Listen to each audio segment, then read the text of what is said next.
Good afternoon. ये BPSC के द्वारा जो ऑडिटर का मेंस का रिजल्ट दिया गया है उसका एक इम्पॉर्टेंट ऑप्शनल जो बच्चों का है, ऑप्शनल भी और एलिजिबिलिटी का भी बेस इकोनॉमिक्स रहा है। इकोनॉमिक्स से ग्रेजुएशन और इकोनॉमिक्स मेंस में एज ए ऑप्शनल। तो और जो आस्था इसमें अभी तक जो व्हाट्सएप ग्रुप से जो इंटरव्यू देने वाले लोग जुड़े हैं, वहां से भी जो फीडबैक मिल रहा है उसमें यही देखने को मिल रहा है कि ऑलमोस्ट 90% लोगों का ऑप्शनल इकोनॉमिक्स है। उसके सेकंड कैटेगरी में पोजीशन पे लोग मैथमेटिक्स वाले हैं और कुछ लोग उसके भी कॉमर्स के भी आए हुए हैं। ठीक है, स्टैट वाले कोई उस ग्रुप में दिखा नहीं है। तो इसके और प्लस प्रोजेक्ट ऑफिसर वाला है, तो उसमें भी एक इकोनॉमिक्स बैकग्राउंड दिखाई देता है। तो आज का जो ये वीडियो है, उस वीडियो का मुख्य उद्देश्य ये है कि ये जो इकोनॉमिक्स का जो एक तरह से ऑडिटर के इंटरव्यू में जो मोस्ट इम्पॉर्टेंट एक फोकस एरिया होगा, उसमें क्या क्या कवर किए जा सकते हैं, कहाँ कहाँ से क्वेश्चन आ सकता है, और उसमें कुछ प्रश्नों का एग्जाम्पल। ठीक है, जैसे कि अगर आप अस्थायी समय मॉक इंटरव्यू के लिए जब जुड़ेंगे ऑनलाइन में, बिहार के किसी भी जिले से, देश के किसी भी भाग में अगर आप रहते हैं और ये ऑडिटर का मेंस अगर आप क्वालिफाई किए हुए हैं, तो ऐसी स्थिति में आप से जो क्वेश्चन आपसे यहाँ मॉक इंटरव्यू में पूछा जाएगा या आप बीपीएससी में जब इंटरव्यू देने के लिए जाएंगे तो वहां पूछा जाएगा, वो क्वेश्चन का फोकस कहाँ हो सकता है, वही मैं एक तरह से आज के इस डिस्कशन के माध्यम से, पहले तो प्लान ये था कि हम जूम के थ्रू लाइव जुड़ करके ये काम कर ले, लेकिन चूंकि आज पूरे दिन सीडीपीओ का इंटरव्यू का मॉक इंटरव्यू चल रहा है और उसमें करीब लिस्ट के अकॉर्डिंग 36 लोग हैं, लेकिन और एक्स्ट्रा लोग भी उसमें हैं, कुछ लोग मिसिंग भी हैं। तो ये सब बातों को ध्यान में रखते हुए आज ये शेड्यूल नहीं हो पा रहा था, फिर कल भी है, कल संडे को भी है, तो इसलिए हमने सोचा कि जूम आईडी का जूम पर लाइव के लिए बाद में कोई और क्लास का प्लान कर लेंगे। क्वेश्चन आंसर के लिए जो इकोनॉमिक्स का आज क्वेश्चन बता रहा हूँ, जो टॉपिक्स बता रहा हूँ, जो क्वेश्चन बता रहा हूँ, उसके आंसर के लिए बाद में कभी एक दो तीन दिन के अंदर में जुड़ जाएंगे। लेकिन अभी उसका इंतजार करने के बदले अभी हम ये रिकॉर्डिंग मोड में ही जो प्रोबेबल जो क्वेश्चंस जहां जहां से पूछे जा सकते हैं और किस तरह के क्वेश्चन पूछे जा सकते हैं, वो मैं डिस्कस कर देना चाहता हूं। ठीक है, और एक और इसमें जैसे सूचना, जो 3 तरह की सूचना है। एक जो क्लासेस की ऑल अबाउट इंटरव्यू, दूसरा होता है कि ये इकोनॉमिक्स जैसे है उसका जो क्वेश्चन है उसका आंसर, तीसरा होता है कि कॉमर्स के कुछ क्वेश्चन होंगे उसका आंसर, मैथमेटिक्स के क्वेश्चन और उसका आंसर, इस तरीके से जो इंटरव्यू में पूछा जा सकता है। एक ये वाला पार्ट होगा, दूसरा पार्ट ऑनलाइन और ऑफलाइन में मॉक इंटरव्यू का पार्ट होगा, और तीसरा एक और इन्फॉर्मेशन ये देना चाहते हैं कि ऑफलाइन में दिल्ली में मुखर्जी नगर में तो मॉक इंटरव्यू चल रहा है।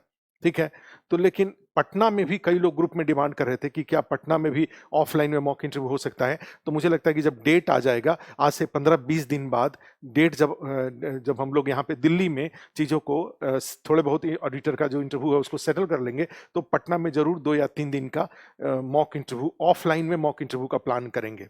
ठीक है, लेकिन निश्चित रूप से उसके लिए पटना जाना पड़ेगा, पटना में अरेंजमेंट करना पड़ता है।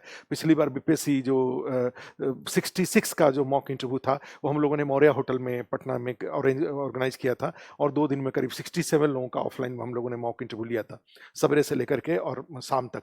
तो इस ऑडिटर के लिए भी हम लोग मॉक इंटरव्यू ऑफलाइन में पटना में ही जरूर ऑर्गेनाइज करेंगे, लेकिन ये अभी नहीं हो पाएगा, अभी 15-20 दिन बाद ही हो पाएगा।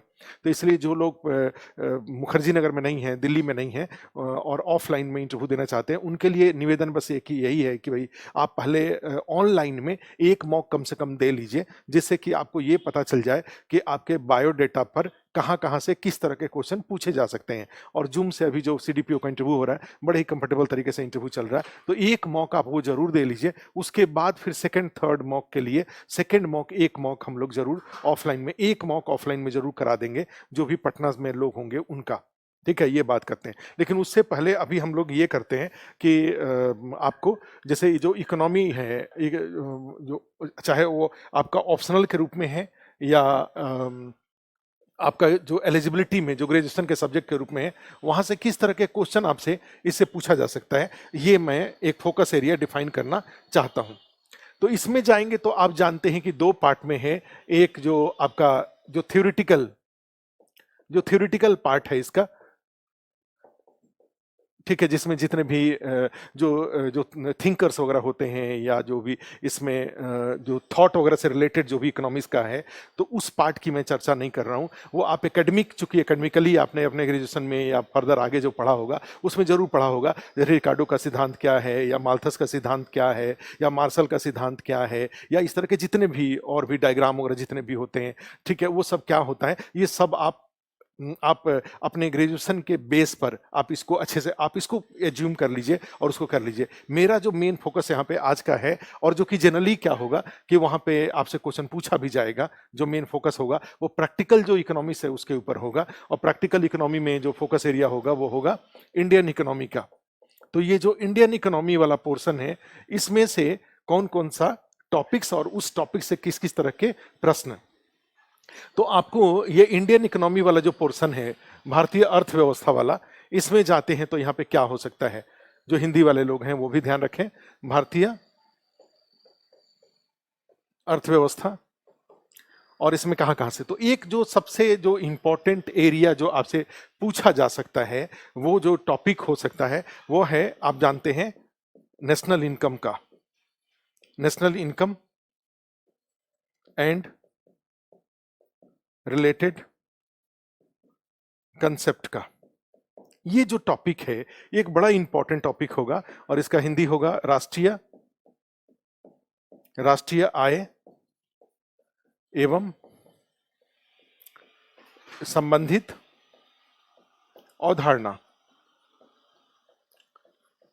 ठीक है, तो इसका तो क्वेश्चन यहीं से शुरू हो जाएगा कि भाई ये जो काम है, ये काम से संबंधित जो मंत्रालय है वो किस मंत्रालय से संबंधित है, ये पहला ही क्वेश्चन होगा। और आप जानते हैं कि इसका answer ministry of statistics and programme implementation जो दिल्ली में है, और जितेंद्र सिंह इसके मंत्री हैं, शायद मुझे ऐसा अंदाजा हो रहा है, जितेंद्र सिंह शायद इसके मंत्री हैं।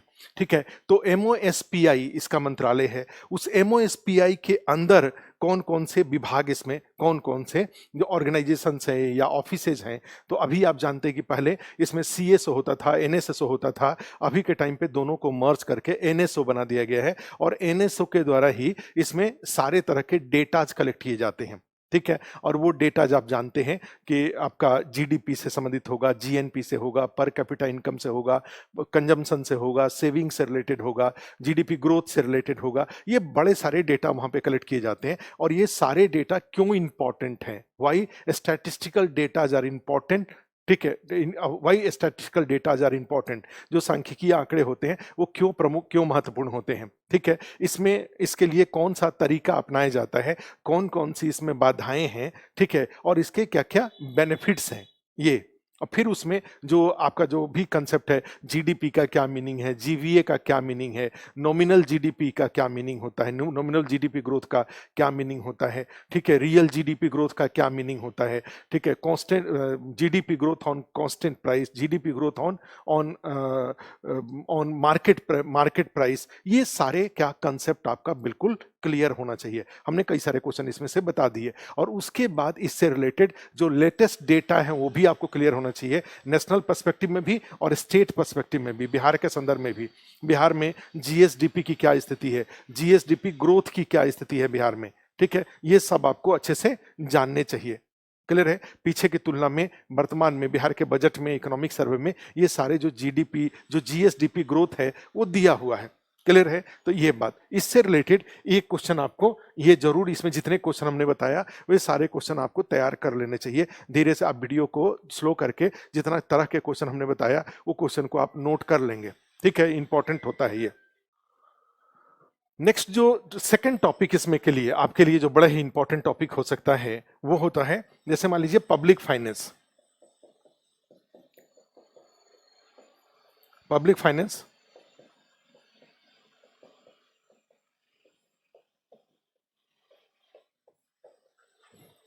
पब्लिक फाइनेंस या सार्वजनिक वित्त, आप जानते हैं कि ये बिहार के अगर सेंट्रल लेवल पे जाएंगे तो मिनिस्ट्री ऑफ फाइनेंस में आता है, और स्टेट लेवल पे जाएंगे तो ये डिपार्टमेंट ऑफ फाइनेंस में आता है। क्लियर है यहाँ पे, और इस टॉपिक से रिलेटेड जब क्वेश्चन आप जाते हैं तो इसके रिलेटेड सेंट्रल गवर्नमेंट का एफआरबीएम एक्ट 2003 है, और स्टेट गवर्नमेंट का, बिहार सरकार का एफआरबीएम एक्ट 2004 6 है।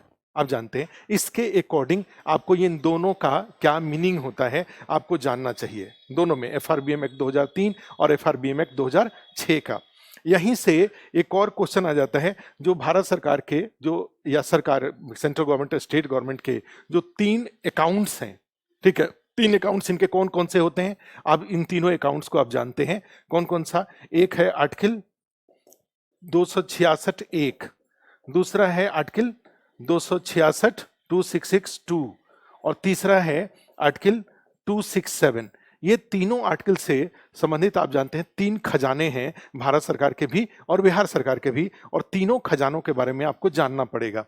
कंसोलिडेटेड फंड, पब्लिक अकाउंट और कंटिंजेंसी फंड, कौन कौन से इसके क्या क्या स्रोत हैं, ठीक है, ये सब आपको जानने पड़ेंगे। आरबीआई एक्ट 1934 के सेक्शन 20 के अकॉर्डिंग ये तीनों खजानों को आरबीआई के द्वारा मैनेज किया जाता है। इससे रिलेटेड भी आपसे क्वेश्चन पूछा जा सकता है। क्लियर है। और उसके बाद आता है कि तीनों खजानों से रिलेटेड सारे तरह के इनकम और सारे तरह के एक्सपेंडिचर, ठीक है, 100 पैसे का आना कहां कहां से आया, 100 पैसे का जाना कहां कहां गया, और फिर तीनों दोनों से related different type of deficits के बारे में आपको कंसेप्ट बिल्कुल क्लियर होना चाहिए। 100 पैसे का ब्रेकअप सेंट्रल गवर्नमेंट के लिए, 100 पैसे का ब्रेकअप स्टेट गवर्नमेंट के लिए आने वाला, 100 पैसे का एक्सपेंडिचर का ब्रेकअप सेंट्रल गवर्नमेंट के लिए, 100% एक्सपेंडिचर का ब्रेकअप स्टेट गवर्नमेंट के लिए। ये ब्रेकअप और उससे रिलेटेड जितनी भी बातें हैं, जितने भी प्रश्न हैं, वो सब आपको आने चाहिए।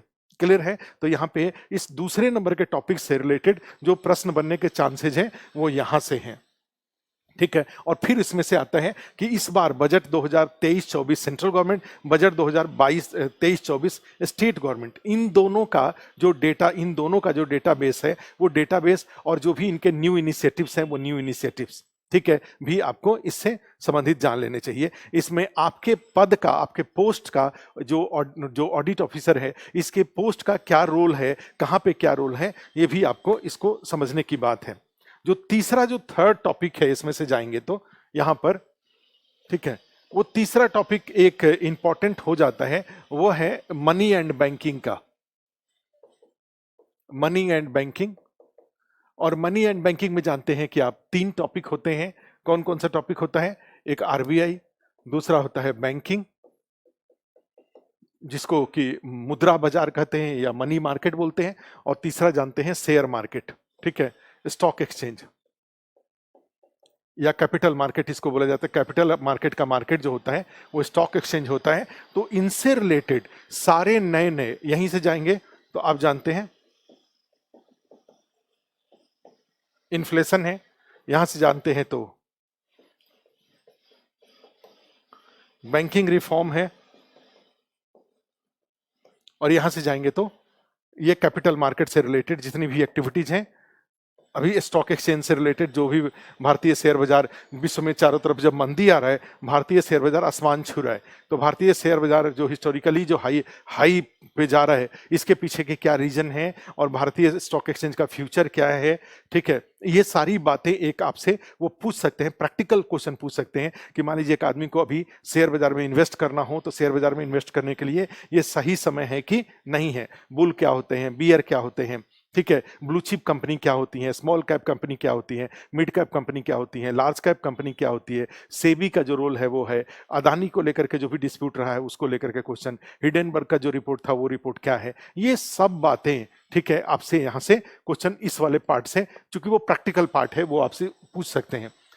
बैंकिंग सिस्टम में आपसे वो क्वेश्चन पूछ सकते हैं, आरटीजीएस, एनईएफटी, आईएमपीएस, या ये जो यूपीआई है, डिजिटल पेमेंट है, ई रूपी है, इसको लेकर के, फाइनेंशियल इंक्लूजन को लेकर के, ये सब बातें आपसे वहां पर क्वेश्चन वो पूछ सकते हैं। बेसल नॉर्म्स क्या होते हैं, इंडिया पर उसका क्या क्या पॉजिटिव इंपैक्ट पड़ेगा, ये सब बातें, निगेटिव इंपैक्ट क्या पड़ सकता है, ये सब बातों को आपको यहाँ पर जानने पड़ेंगे। बैंकों का एनपीए क्या होता है, एनपीए की वर्तमान स्थिति क्या है, ठीक है, एनपीए बढ़ने के क्या कारण होते हैं, एनपीए को घटाने के लिए कौन कौन से उपाय किए गए हैं, ठीक ठीक है, बैंकिंग फ्रॉड को रोकने के लिए क्या क्या उपाय किया गया है, ठीक है, ये सब बातें जो डिजिटल पेमेंट का सारा सिस्टम है, गूगल पे है, फोन पे है, पेटीएम है, इसमें से कौन सी कंपनी इंडिया की है, कौन सी कंपनी मल्टीनेशनल कंपनी है, ये सब बातों को आपको खूब अच्छे से यहाँ पर जान लेना पड़ेगा।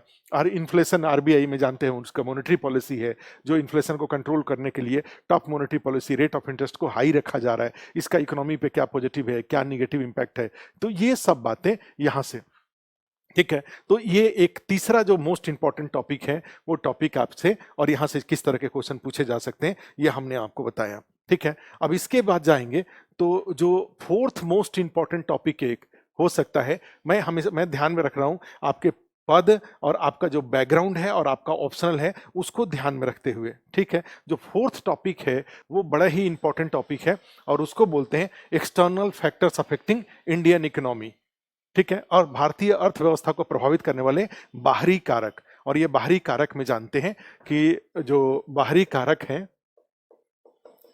एक्सटर्नल फैक्टर्स, बाहरी कारक, उसमें मुख्य रूप से 4 फैक्टर्स होते हैं, वो सबसे इंपॉर्टेंट होते हैं। कौन कौन से? एक है बीओपी, एक है बीओटी, एक है इन्वेस्टमेंट, और नेक्स्ट है financial institutions, global financial institutions, ठीक है। और इसमें जानते हैं आप, ये इंपॉर्टेंट है, आपसे क्वेश्चन पूछ सकते हैं यहाँ पे, डब्ल्यूटीओ का, उसके बाद वर्ल्ड बैंक का, आईएमएफ का, फिर जो एनडीबी है, न्यू डेवलपमेंट बैंक है, जो ब्रिक्स बैंक जिसको कहा जाता है, वो भी काफी चर्चा में है। और यहां से आप जानते हैं एसडीआर है, ये पाकिस्तान को लेकर के भी यहाँ पे क्वेश्चन आ सकता है, पाकिस्तान श्रीलंका को लेकर के भी क्वेश्चन हो सकते हैं, ठीक है। तो इसके बारे में इन्वेस्टमेंट वाले में आप जानते हैं कि एफडीआई, ठीक है, और एफपीआई और एफपीआई, फिर 2 पार्ट में एफआईआई और क्यूएफआई, ठीक है। और यहाँ पे हेज मनी क्या होता है या ऑटोमेटिक रूट क्या होता है, जितनी भी इस तरह के जैसे इन्वेस्टमेंट से रिलेटेड जो कंसेप्ट है वो सारे कंसेप्ट आपसे। और बीओटी वाले में जानते हैं आप दोनों के दोनों, एक्सपोर्ट की बात भी, ठीक है, और इंपोर्ट को लेकर के भी क्या क्या इनिशिएटिव है। अभी जो हाल में जो नया विदेश व्यापार नीति जारी किया गया है, उस विदेश व्यापार नीति की क्या क्या विशेषता है, ठीक है, ये। और फिर दोनों को लेकर के इसमें से बैलेंस ऑफ ट्रेड, माने भारत के जो व्यापार घाटा है, व्यापार घाटे की क्या स्थिति है, मर्केंडाइज और सर्विसेज दोनों को लेकर के, ठीक है। और एक्सपोर्ट प्रमोशन के लिए कौन कौन से उपाय अभी किए जा रहे हैं और कौन कौन से उपाय पहले से चले आ रहे हैं, ठीक है। तो ये भी आपको एक जान लेना होगा। और उसमें आपके ऑडिटर के पोस्ट से रिलेटेड सबसे इंपॉर्टेंट यहाँ पे आ जाता है बीओपी। आप जानते हैं बैलेंस ऑफ पेमेंट, 2 खाते इसमें होते हैं, एक खाता होता है चालू खाता, करंट अकाउंट, और दूसरा होता है पूंजी खाता, कैपिटल अकाउंट। अब यहाँ पे है कि चालू खाते में क्या क्या हेड्स आते हैं, कैपिटल अकाउंट में क्या क्या हेड्स आते हैं, चालू खाते की भारत में क्या स्थिति है, कैपिटल अकाउंट की भारत में क्या स्थिति है, ये सब के सब आपको अच्छे से जान लेना पड़ेगा, ठीक है। और यहीं से आप एक और टॉपिक जानते हैं, मनी कन्वर्टेबिलिटी,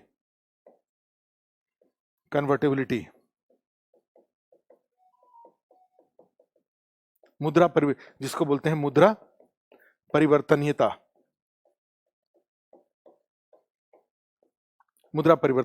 तो ये भी इसमें से आ जाता है, ठीक है। और फिर इसी संदर्भ में जाएंगे तो एक और टॉपिक यहां पे लिख सकते हैं, वर्ल्ड ग्लोबल इकोनॉमिक कंडीशंस या न्यूज उसको बोल सकते हैं। और उसमें किस तरह से चाइना का सप्लाई चेन मैनेजमेंट में इन्वेस्टमेंट का, चाइना का या जो अमेरिका के बीच में जो ट्रेड रिलेशंस हैं, या चाइना इंडिया के बीच में जो ट्रेड रिलेशंस हैं, ये जो ग्लोबल इकोनॉमी, ग्लोबल लेवल पे जो रिसेशन की बातें आ रही हैं, इसको लेकर के कोरोना पेंडेमिक का उस पर क्या इम्पैक्ट पड़ा, ये सब बातें हमें यहाँ पे जानना पड़ेगा। ये ग्लोबल इकोनॉमिक वाले में जो एक तरह से कहा जाए कि ग्लोबल इकोनॉमिक न्यूज, ठीक है, वो भी एक इंपॉर्टेंट हो जाएगा। तो ये बाहरी कारक, external factors affecting Indian economy, ये भी आपके लिए बहुत इंपॉर्टेंट होगा। ठीक है, तो ये 4 टॉपिक तो बहुत ही इंपॉर्टेंट है। चारों टॉपिक का बिल्कुल कहा जाए कि जिस तरह से बीपीएससी पीटी में जो आप इस चारों टॉपिक से जुड़े हुए कंटेंट को क्रिएट करके और आप इसकी तैयारी करते थे, तो हम इसका क्या करेंगे कि आपको इकोनॉमिक्स का इंग्लिश मीडियम में और हिंदी मीडियम में जो हमने क्लास में पीटी में पढ़ा रखा है, जो पीटी आस्था यस में जो इकोनॉमिक्स पीटी का जो हमने क्लास ले रखा है, उसका इंग्लिश और हिंदी का हम नोट्स आपको शेयर कर देंगे। उसमें ये सारी छोटी-छोटी बातें उसमें हमने डिस्कस किया हुआ है, ठीक है? और उसको आप ठीक से अगर पढ़ जाते हैं, तो आपके बहुत सारे काम उसमें हो जाएँगे। निश्चित रूप से ये जो इकोनॉमिक्स का होगा, कॉमर्स वालों से भी अगर स्पेशल कोई कॉमर्स का प्रोफेसर वहाँ नहीं बैठे होंगे, तो फिर ये इकोनॉमिक्स से रिलेटेड ही, कॉमर्स वालों से भी इकोनॉमिक्स से रिलेटेड ही क्वेश्चन पूछेंगे वो। और आपको भी ये जो बातें इकोनॉमिक्स ऑप्शनल वाले, बैकग्राउंड वाले जितनी इकोनॉमिक्स की तैयारी करेंगे, कॉमर्स वालों को 2 तरह का तैयारी करना पड़ेगा। एक तो इकोनॉमिक्स वाला भी तैयारी करना होगा और उनको कॉमर्स के कुछ टर्मिनोलॉजी जो बिज़नेस स्टडी है या अकाउंटिंग से रिलेटेड कुछ-कुछ टर्मिनोलॉजीज़ हैं, वैसे वो जानते हैं। इन बानो दिक्कत है, कॉमर्स वाले में 2 ही मोड होता है, एक ही मोड होता है उसमें, जानना। तो बिज़नेस स्टडी भी वो अच्छे से जानते रहते हैं, अकाउंटिंग भी वो अकाउंट्स से भी अच्छे से जानते हैं, तभी वो पास करते हैं। ठीक है? तो इसलिए आपको दिक्कत नहीं होगा। आपको क्लास 11-12 के लेवल पे जो भी आपने क्लास नोट्स वगैरह या एनसीईआरटी वगैरह जो भी अवेलेबल रहा है, उसको एक बार ज़रूर देख जाएँगे कॉमर्स वाले लोग। ठीक है? अदरवाइज़ इकोनॉमिक्स वाले के लिए। तो 4 के बाद जो 5वां टॉपिक है, जो 5th टॉपिक है, जो कि इकोनॉमिक्स के लिए आपको ज़रूर जानने चाहिए अभी के टाइम पे, वो है योजना आयोग और नीति आयोग। प्लानिंग कमीशन आयोग और नीति आयोग। नीति आयोग, ठीक है? इससे रिलेटेड अब प्लानिंग तो हिस्ट्री है, कोई पुराना आदमी हो वहाँ पे बैठे होंगे, तो ज़रूर जो 12 पंचवर्षीय योजनाएँ भारत में लागू की गईं, उसमें कोई इंडिकेटिव जो इम्पोर्टेंट पार्ट है, क्या-क्या उसमें किया गया, इसका भी हम नोट्स आपको शेयर कर देंगे। ये टॉपिक हमने मेंस में अच्छे से करा रखा है। क्लियर है? पीटी वाले में भी करा रखा है, लेकिन मेंस वाले में भी अच्छे से करा रखा है। अभी जो क्लास चली थी 69th के लिए जो मेंस का क्लास हुआ था, उसमें हमने इसको खूब अच्छे से कराया था। प्लानिंग जो 12 पंचवर्षीय योजनाएँ 1950 के बाद भारत में क्या-क्या इंस्टीट्यूशनल डेवलपमेंट हुए, क्या-क्या लीगल डेवलपमेंट हुए, कौन-कौन सी योजनाएँ, प्रमुख योजनाएँ लागू की गईं, ठीक है? ये सारे के सारे क्या-क्या हमारे इंपॉर्टेंट घटनाएँ इस दौरान में घटी, वो सबको हमने एक साथ करा रखा है। ठीक है? जैसे मान लीजिए बार्क है, तो बार्क की स्थापना 1954 में की गई, तो फिर डीआरडीओ की स्थापना 1958 में की गई, तो फिर उसके बाद जाते हैं इसरो की स्थापना 1969 में की गई, तो नाबार्ड की स्थापना 1982 में की गई, तो एक्जिम बैंक की स्थापना 1982 में की गई, तो सिडबी की स्थापना 1990 में की गई। तो इस तरह से जो इंस्टीट्यूशनल डेवलपमेंट हुए, उसके अलावा जाएँगे तो बहुत सारे लीगल डेवलपमेंट हुए, लीगल स्टैट्यूटरी डेवलपमेंट है, जैसे स्टेट बैंक ऑफ इंडिया 1955 है या मैटरनिटी बेनिफिट एक्ट 1961 है। या उसी तरह से और 90 एससी/एसटी एक्ट है, फिर फॉरेस्ट एक्ट है। तो इस तरह के जो एक्ट वाले बताया हमने। फिर उसके बाद बहुत सारे स्कीम्स लॉन्च किए गए, जैसे ग्रीन रिवॉल्यूशन की शुरुआत हुई 1966 में, जय जवान जय किसान की बात आई। फिर उसी तरह से आप जाएँगे तो जैसे गरीबी उन्मूलन के लिए 5th 5 ईयर प्लान में, उसके बाद जवाहर रोजगार योजना राजीव गांधी के टाइम पे आया, और उसके बाद फिर अंत्योदय अन्न योजना आया, या ये जो अंत्योदय अन्न योजना के बाद ये राष्ट्रीय खाद्य सुरक्षा कानून आया, या उस तरह दोपहर भोजन मिड डे मील स्कीम आया। तो ये एक धारा हमने बना रखा है। घटनाओं में भी बना रखा है। घटनाओं में जाएंगे तो 1962 का वार हुआ था, उसके बाद जाएंगे परमाणु बम का 1974 में विस्फोट हुआ था। तो इस तरह के process of liberalisation was started in. तो ये कहने का मतलब मेरा ये है कि आपके जो 12 पंचवर्षीय योजना की जो प्रमुख कुछ इंडिकेटिव घटनाएं हैं, वो आपके ध्यान में रहने चाहिए। जो कोई पुराना कोई इकोनॉमिक्स का जानकार अगर बैठेंगे पैनल में, तो जरूर वो नीति आयोग की उपलब्धियां उतना नहीं जानेंगे जितना कि 5 ईयर प्लान के दौरान जो अचीवमेंट्स हैं उसको वो जानेंगे। तो इसलिए आपको दोनों बातें, इन दोनों में एक तुलना जो कंपैरिजन कहा जाए, ठीक है, वो कंपैरिजन तो आपको जानना ही चाहिए। कंपैरिजन एक आपको जानना है दोनों में, अच्छे से कभी भी पूछेंगे तो एकदम से आपको जान लेना होगा। दूसरा उसके बाद जाते हैं तो 5 ईयर प्लान के में जो अचीवमेंट है, जो पंचवर्षीय योजनाओं की उपलब्धियां बताएं। योजना उपलब्धियां, ठीक है, ये भी आपको इन डिटेल में जान लेना चाहिए, रिवीजन करना चाहिए। तीसरा इसमें से जाते हैं तो फिर आता है नीति आयोग को लेकर के। तो नीति आयोग का कुछ ऐसे अट्रैक्टिव बातें अगर नीति आयोग से अगर वो पूछें तो आपको बताना होगा, जैसे अटल इनोवेशन मिशन है, इसको लेकर के, या बहुत सारे वो इंडेक्स के बेस पर, एक कहा जाए तो main focus of most important feature of Niti Aayog is to create a healthy to make a healthy federal structure of India with a increase of competitiveness among states.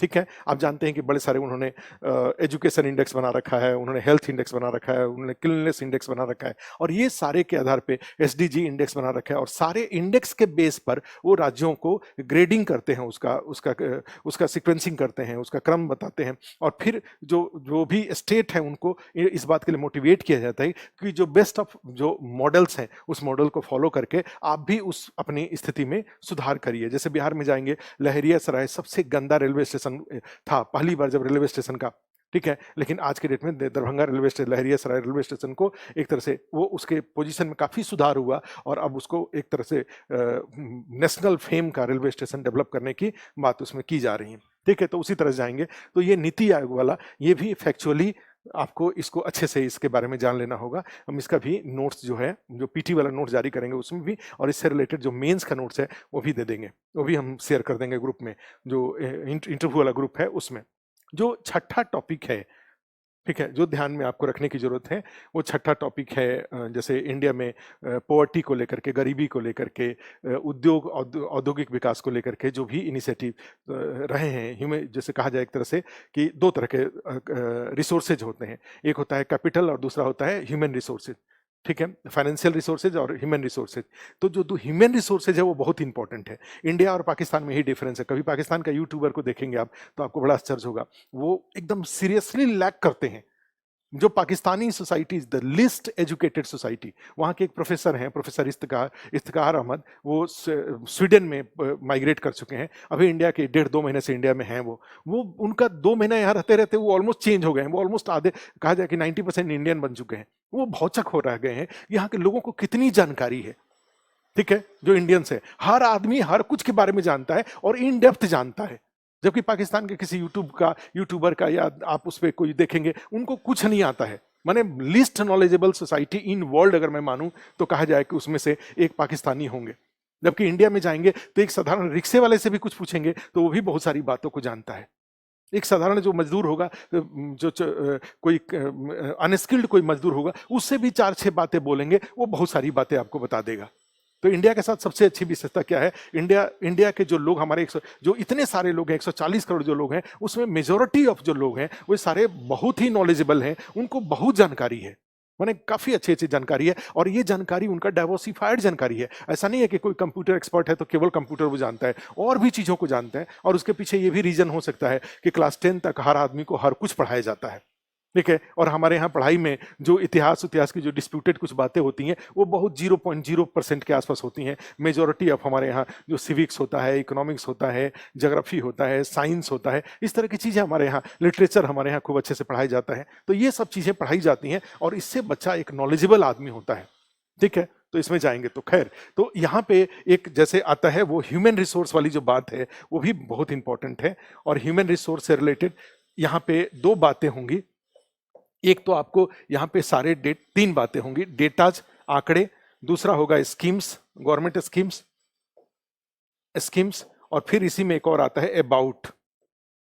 तो अबाउट का मतलब ये हुआ जैसे जनसंख्या, पॉपुलेशन हुआ, सारे आंकड़े जानने होंगे। पॉपुलेशन एक्सप्लोजन क्या होता है ये जानने होंगे, विथ एग्जांपल डेमोग्राफिक डिविडेंड क्या होता है इसकी, बिहार में डेमोग्राफिक डिविडेंड की क्या स्थिति है इसके बारे में, डेमोग्राफिक डिविडेंड के लिए कौन कौन से इनिशिएटिव लिए जा रहे हैं इसके बारे में, क्या क्या उसके चैलेंजेस हो सकते हैं, अभी तक हम डेमोग्राफिक डिविडेंड बिहार जैसा स्टेट क्यों नहीं ले पाया है इसके बारे में। ठीक है, फिर आते हैं पॉवर्टी का सारा, relative poverty, absolute poverty line क्या होता है, तेंदुलकर कमेटी क्या चैलेंजेज हैं, ये सारी बातों में। फिर जाते हैं अनएम्प्लॉयमेंट के बारे में। ठीक है, फिर आते हैं इंक्लूसिव ग्रोथ के बारे में, फिर आते हैं ह्यूमन डेवलपमेंट रिपोर्ट वगैरह जो डिफरेंट ग्लोबल जो रिपोर्ट्स होते हैं उसके बारे में। तो ये सब यहाँ पे अबाउट में, फिर डेटाज में, और ये पॉवर्टी दूर करने के लिए कौन से उपाय कौन सी योजनाएं हैं, आप अनएम्प्लॉयमेंट के लिए कौन सी योजनाएं हैं, इसको लेकर के। ठीक है, तो आपको जानना पड़ेगा। थोड़ी डिस्टर्बेंस है बैकग्राउंड में, लेकिन अब इसको जब उठाया है तो इसको पूरा करा देते हैं। फिर छठा, 7वां जो भी 7th है, अब 7th में जानते हैं कि एग्रीकल्चर से रिलेटेड बिहार सरकार के इन उपाय, कृषि विकास रोड मैप 1, 2, 3, 4, 1, 2, 3 के अचीवमेंट्स क्या-क्या हैं, हमने करा रखा है, ये भी हम आपको शेयर कर देंगे, ठीक है? तो उसमें आता है, फिर उसके बाद बिहार में एग्रीकल्चर की क्या स्थिति है, कितने तरह के फसल होते हैं, किस-किस फसल में बिहार नंबर 1 है, किस-किस फसल में बिहार नंबर 2 है, किसान की स्थिति में सुधार करने के लिए क्या किया जा रहा है, एग्रीकल्चर जो प्रोड्यूस मार्केटिंग है, उसके लिए बिहार गवर्नमेंट के क्या-क्या इनिशिएटिव हैं, सेंट्रल गवर्नमेंट के क्या-क्या इनिशिएटिव हैं, ये सब आपको अच्छे से जानना होगा, ठीक है? और फिर उसमें उससे रिलेटेड कितने स्कीम्स हैं, उसमें भी आ जाता है। फिर उसके बाद जाते हैं तो 8वां जो जो इम्पोर्टेंट एक है इंडस्ट्री, जो प्रोजेक्ट ऑफिसर वाले लोग हैं उनके लिए बहुत इंपॉर्टेंट है, और इंफ्रास्ट्रक्चर, और इनकी सेंट्रल लेवल पे क्या स्थिति है, स्टेट लेवल पे क्या स्थिति है, कौन कौन से स्कीम इनके लिए है, क्या क्या डेटाज क्या है, इलेक्ट्रिसिटी को लेकर के, टेलीकम्युनिकेशन को लेकर के क्या क्या है, ये सब के सब आपको अच्छे से इससे रिलेटेड जो टॉपिक होगा उसको जानना पड़ेगा, ठीक है? अब प्लस जो भी न्यूज में जो कंटेम्प्ररी इकोनॉमिक्स है, कंटेम्प्ररी इकोनॉमिक्स को, तो मेरा ये जो टॉपिक्स हमने बताया इससे रिलेटेड कुछ कुछ एग्जाम्पल दिया है, जब आप मॉक देंगे तो उसमें जरूर ये इस इंक्लूड कर लेंगे हम लोग।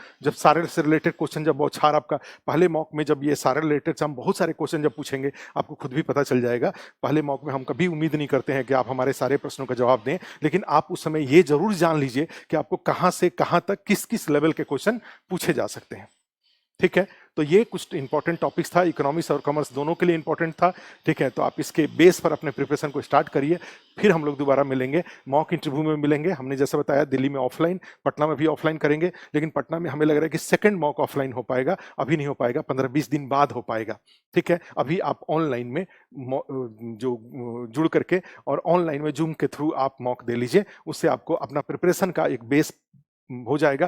पहला मॉक देने के लिए किसी प्रिपरेशन की जरूरत नहीं होती है, पहला मॉक दिया ही जाता है बिना प्रिपरेशन का, जिससे आपको पता चल जाए कि आपका फोकस एरिया क्या क्या होना चाहिए, ठीक है? सेकंड मॉक प्रिपेयर करके तब दिया जाता है। तब तक फिर हम लोग पटना में आएंगे, पटना में आकर के मैं भी आऊंगा, और फिर वहां पर जो आईएएस वगैरह हैं, चाहे जो डिपार्टमेंट से जुड़े हुए लोग हैं, उनको लेकर के, और जनरली वेन्यू हमारा जो रहा है अभी तक वो पटना मौर्य होटल ही रहता है, तो उसी में हम लोग मॉक शेड्यूल अपना कर लेंगे, ठीक है?